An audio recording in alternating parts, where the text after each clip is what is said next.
Hello Cinnamon Bun. Welcome to a witchy Q&A. This is going to be a bit more of an audio experience kind of video. There aren't going to be other angles, I'm not going to do any b-roll. This is it. You could probably just listen to this in headphones and kind of enjoy it almost like a podcast. So, Nins de Jong asks, do you use many herbs and plants in your spells? Do you make potions or do you use more dry ingredients like the light bulb and other stuff in your writing ideas spell? In terms of herbs and plants, yeah. I don't use many. I don't use like a lot. I tend to just use what I've got on hand. I have been known to use coffee beans as an ingredient in a spell. But yeah, so I don't have like this big library or like apothecary like some witches do, because I'm not super into green witchcraft, to be honest. But I will use what I've got on hand. So I do like to use things like cinnamon and cardamom and stuff like that. Coffee beans is another big one for me. What else was it? I don't really make potions. I have never made an oil, a magical oil. I do like to make magical tea and coffee, but I don't really consider those potions. So I guess for the most part I do tend to use more dry ingredients in my spells. I like to use objects and stuff, but I will kind of pad a spell out with some organic matter as well. That's a really weird way of phrasing it. Right, let's get into the big belief stuff then. Yeah, so a lot of people had questions about what kind of model I subscribe to in terms of magic and witchcraft. Like, why does it work? Is it real? How does it work? What principles underpin the rituals and spells that you perform that make them effective? Does magic really work? Do you ever feel skeptical about magic, and how do you incorporate supernatural with secular? Do you have to believe something in the literal sense in order to make a practice out of it, etc.? Do you have to believe in certain gods and goddesses to practice? Basically all this stuff about how magic works. So I subscribe mostly to the psychological model for magic. So I'm just going to say as well that I don't think there's never going to be anything that I say in this video is going to be quite short and succinct, and is definitely not going to represent the entirety of my beliefs about spirituality and magic.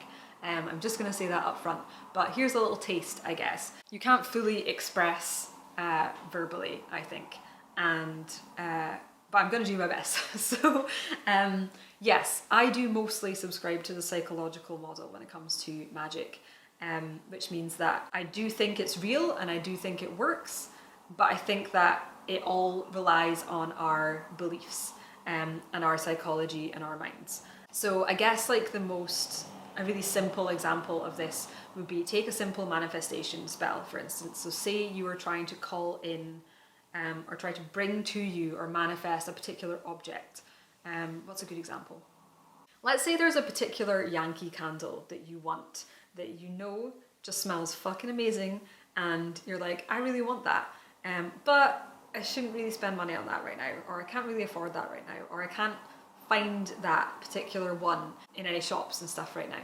So say you're going to do a manifestation spell for that. For me, a manifestation spell is a way of priming your brain for a particular intention. So if you do a spell saying, I am bringing in this Yankee candle, I am drawing it to me, I want it and I'm going to have it. For me, what that does is tells your subconscious that that intention to get this particular candle is important to you, and therefore you are much more likely, when you're living your everyday life, say there is a sale on in a particular shop that sells candles, something is likely to ping in the back of your mind to be like, oh, maybe I should check if they have that particular Yankee candle that I want. Your brain is more primed to find that candle in situations. All of that is much more likely to happen when the idea of getting this candle is embedded in your mind. And doing the spell is a way of embedding that in your mind. So it's not that I think that there is some literal supernatural force that is going to bring you that candle on a platter. It's just that I think if you do a spell for it, you're actually a lot more likely to end up getting that candle. That's a really simplistic example, but I hope that kind of illustrates what I mean. So anything which can be changed by your perspective or your mind can be changed with a spell. In terms of how that works with deity and the idea of God and spirits and stuff like that, I actually subscribe really closely to the way that Kellyanne Maddox describes it. Kellyanne Maddox is a fantastic witch and tarot reader. Her channel is really amazing, and I definitely recommend that you check it out. She's one of my favourite resources in terms of witchcraft and spirituality.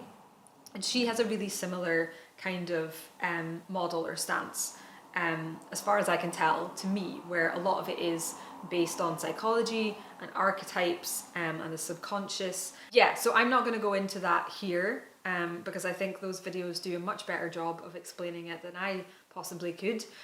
But if you are interested in my views on working with deity or entities or spirits and stuff can work in the psychological model, please find those down below and watch them. Because Kellyanne, basically everything that she says in those videos, I'm like, yes, that's pretty much how I feel too.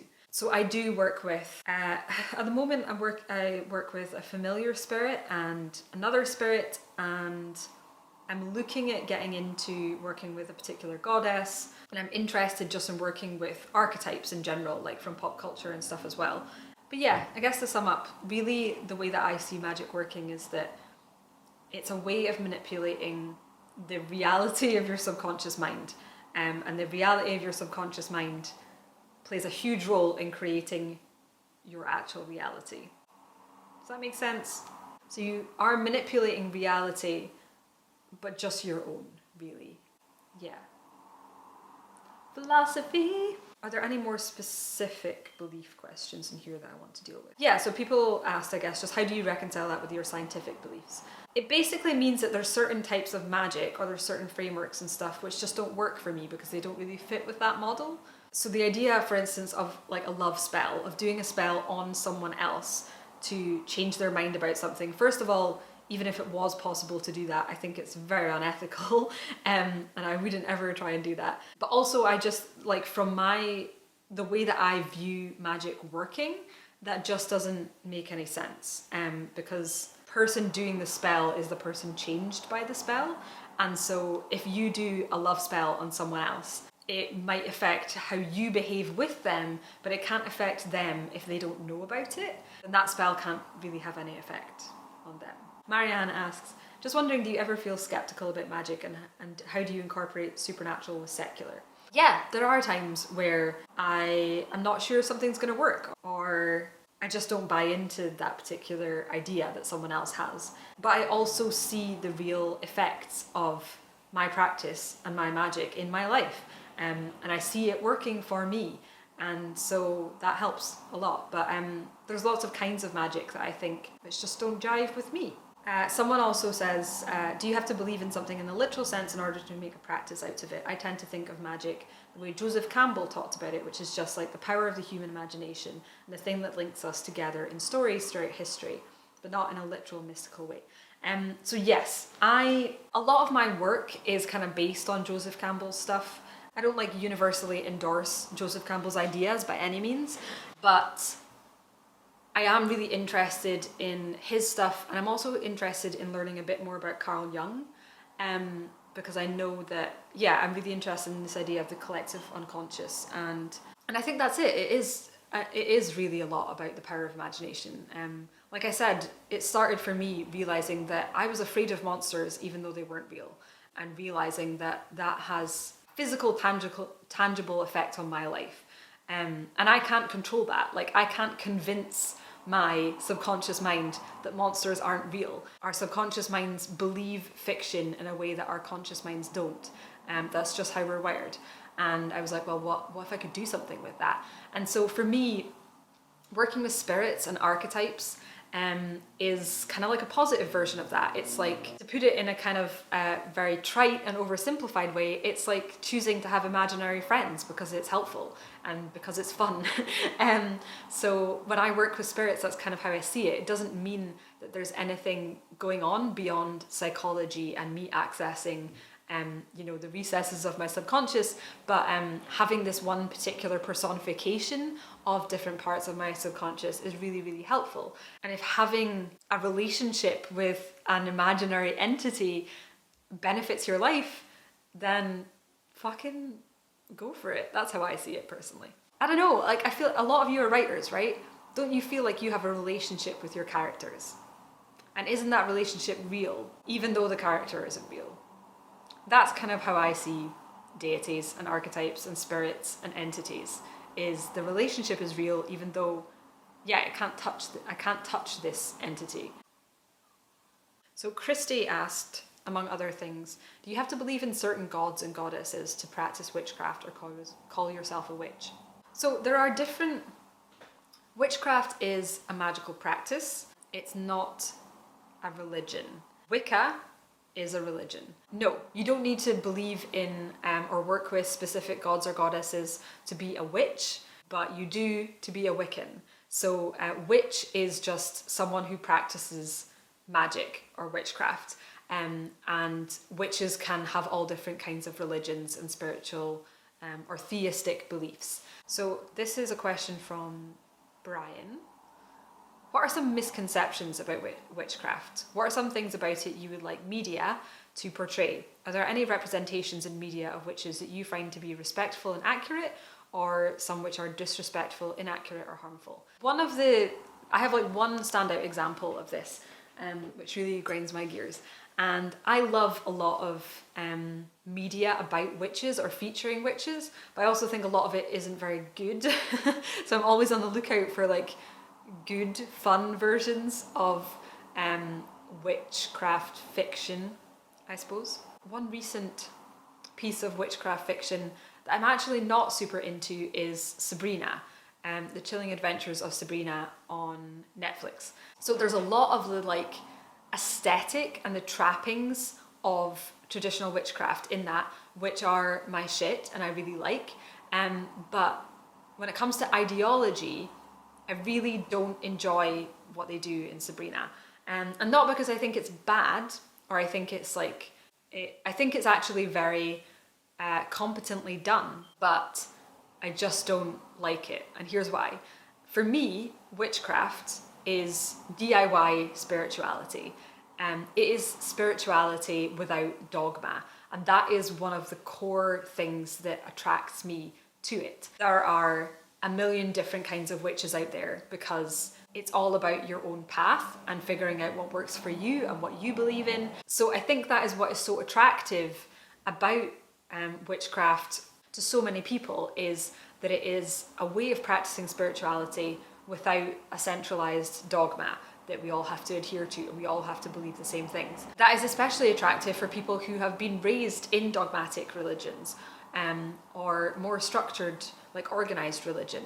And what Sabrina does is, it's clever, so like ideologically or theme-wise, the witch culture that Sabrina lives in, it's like the Church of Satan or something, is dogmatic. They basically set up the culture of witches in that world as if it was Christianity. A lot of it is Sabrina fighting that dogma.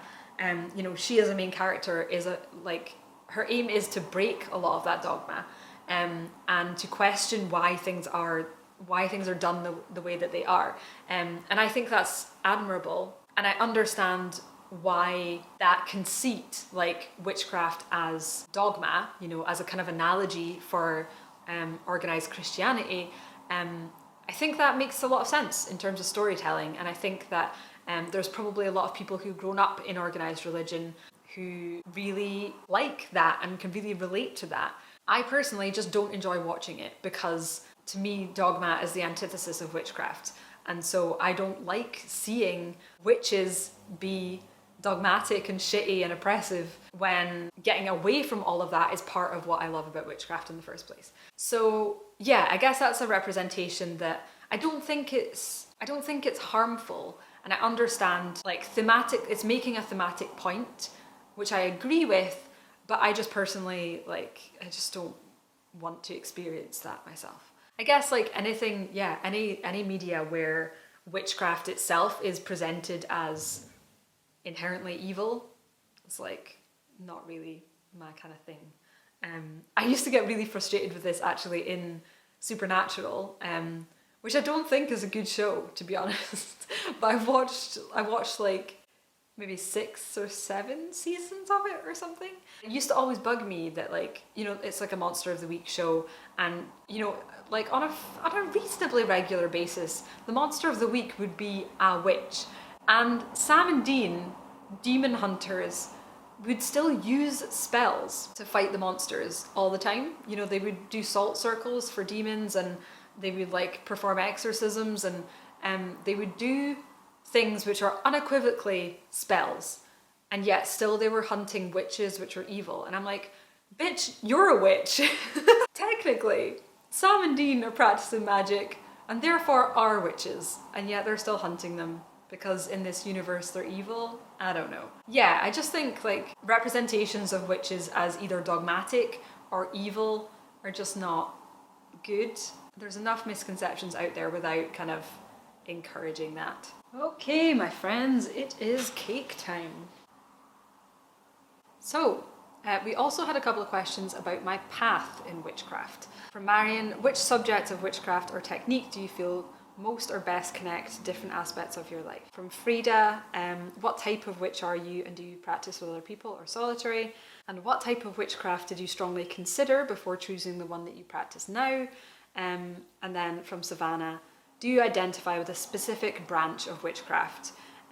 For example, hedge witch, kitchen witch, storm witch, etc. Yes, so this is, I think for a lot of people, what kind of branch of witchcraft they identify with the most, or what type of magic they tend to use the most, is like this ever-evolving thing. For me, it certainly is. I guess I'll just give you a quick kind of rundown on the path that I've taken so far. So when I first got interested in witchcraft and stuff in 2009-ish, because again, as I said, all I really had access to was resources about Wicca rather than about generic witchcraft. My practice was very nature-based back then. It skewed a lot more towards green witchcraft, I guess. And then when I kind of rediscovered the craft and had the beginning of my kind of renaissance of witchcraft, I was really heavily into urban witchcraft or city witchcraft, which incorporates different things. But I was really interested in finding the magic in our current surroundings. Back in the day, when I was really focused on all the nature stuff, I feel like a lot of that came from the fact that I felt like I didn't really have access to natural spaces, to green spaces. And I think back then I had this idea that magic was inherently this old kind of natural thing, and it couldn't be new or modern or technological. It all had that same kind of like, you know, an aged spell book kind of aesthetic to all of it. And it was only when I came back to witchcraft in the last few years that I really embraced what I feel like is a much more modern kind of version of witchcraft. Because I started to be able to see the magic in urban spaces. Yeah, so that got me interested in like urban magic and tech magic, and not just using, you know, things which looked and felt kind of like ancient and magical and Stonehenge and all of that. An eraser can be magical. Your phone can be magical. I called myself a secular urban witch for quite a long time, maybe a few years, I think. Then at some point I switched to just thinking of myself as a city witch. But now that's kind of evolved a little bit further as well. Actually, I'm forgetting that I did also go through a kind of kitchen witch phase. But again, that was before my ideas about magic really like drastically kind of modernized, I guess. So I always had an interest in kitchen magic, in the idea of the hearth and the home. I really came back to that in a really big way again when I started to find resources and stuff on really modern hearth magic. So the main kind of like turning point for that for me was the book Hausmagick, which I've shown in another video, but I don't know, I think I'm really, oh, the pom-pom's fallen off my sock, that's weird. Really interested in the aesthetics of magic and practice, because for me, if it's all about psychology and it's all about how the practice makes us feel, the aesthetics can be a really big part of that. And so finding a new aesthetic for my witchcraft was a really big thing for me. Yeah, so I had this like interest in kitchen witchery and hearth witchcraft before, but again, it was using all of that kind of like that old-fashioned sort of like pseudo medieval kind of aesthetic. And then when I discovered Hausmagick, which is probably one of my favourite books of all time, to be honest, this is hearth and home based witchcraft, which is super modern and minimalist and Scandi and beautiful. And so that was like a big awakening for me in terms of rediscovering kind of home-based magic. And since then, I've been really, really focused on that, or it's been like a really big part of my practice. Oh, the other book that I like, or which was a big inspiration for me, is House Witch by Arin Murphy Hiscock. So this one is a little bit more traditional again than the super edgy kind of hipster Hausmagick. Yeah, so since then, Hausmagick, I haven't really settled on what word I like for this, and I think that's part of why I have trouble describing it, because back when I was like really, really into the aesthetic and stuff, and also the practice of urban witchcraft or city witchcraft, those were the two words that I liked, and I felt like it was like an easy label that I could use. Now though, I don't really know what I'd describe that stuff as. I really like the word hearth, but when I hear hearth witch or hearth magic, to me, all my associations with that are kind of old-fashioned, which I don't really jive with all that much. And so calling myself a hearth witch doesn't really feel right. House witch might be getting closer, either spelled the German way or the English way, I'm not sure. Even that feels weird as well though, but I think there's, when it comes to the language around this stuff, like calling myself a house witch, it feels like limiting because it makes me think of the word housewife and all the kind of misogynistic associations that go along with that. Maybe if I called myself a city house witch or something, I don't know. So I'm like in between labels right now. And I understand that not everyone needs a label and not everyone likes a label. I personally love a label. And I like having this kind of concrete path that I can identify with, that I can say, I am this kind of witch. But I'm kind of between them at the moment. So I think the closest thing is city house witch. But basically, I guess to sum up my path, it's probably like an intersection of both urban witchcraft and hearth and house, home-based witchcraft. I know that cottage is another word or related word for that path, so cottage witch. But yes, that's my path. Anyway, that was a very rambly version of answering that question. Okay, since I went over a couple of books just there answering that, I'm going to answer, a lot of people asked about recommendations for books or any of my favourite books about witchcraft, and so I'm just going to do that quick. Wow, I only have one more, I guess.